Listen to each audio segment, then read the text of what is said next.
du sia ka fa du ta tin min ron song mule hallelujah lalli suanela lalli suanela ka in pe cha tuani tu posima anen panchu kalalpa chuan nar lai lo kan suang na te chu tam he mak se ngai dam thei lo reng nei lo in chi ra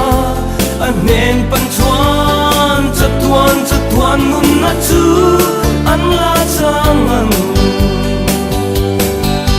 lalli suahena lalli suahena lo horo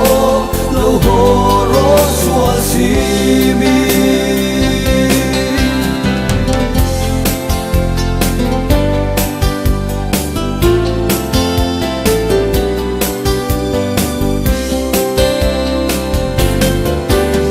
kan kholo na te chu phur bo vi athi sen ni min le to sia kan chunga thil ati sheringi adil mung